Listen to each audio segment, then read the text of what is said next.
Today we'll review special class which will help us to perform mathematical operations.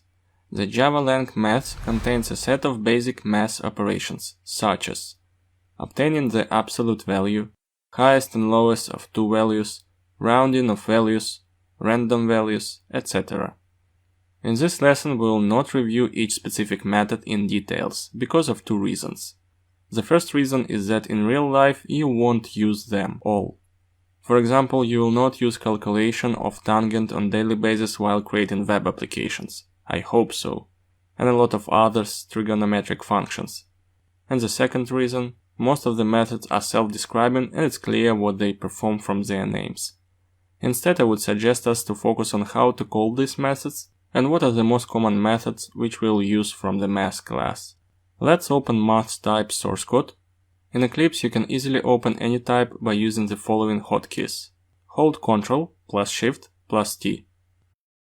We already have math class here because I searched for it recently, but just remember that you can type name of any class here and find it in the list below.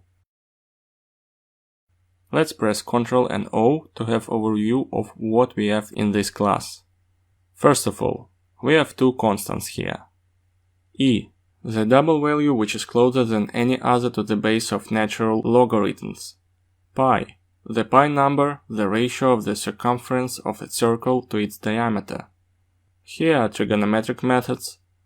Here is the method for getting square root of a number.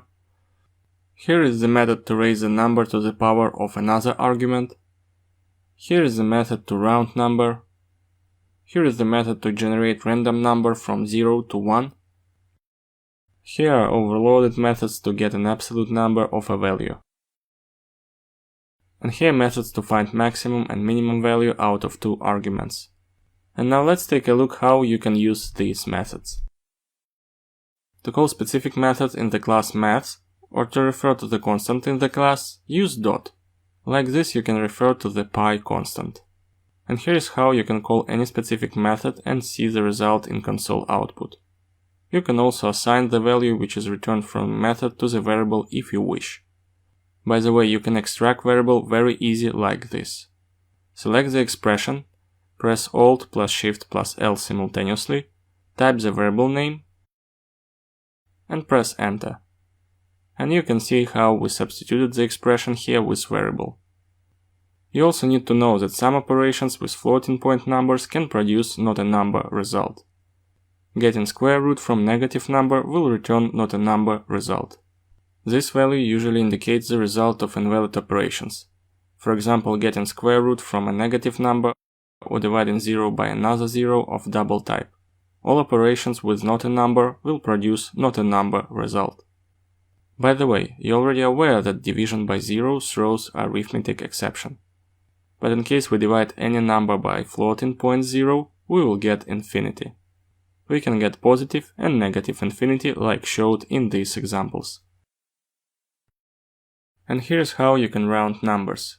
To take control over the scale of the result, feel free to multiply the first operand, round value, and after that divide the result on the same number you multiplied at the beginning.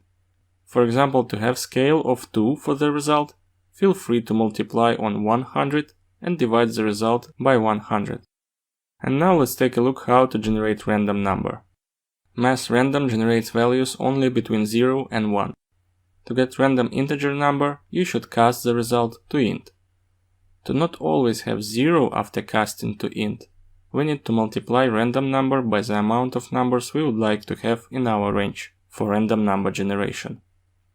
This example will generate for us random number in the range from 0 to 100. And if you want to make the first number of the range different, just add any integer number.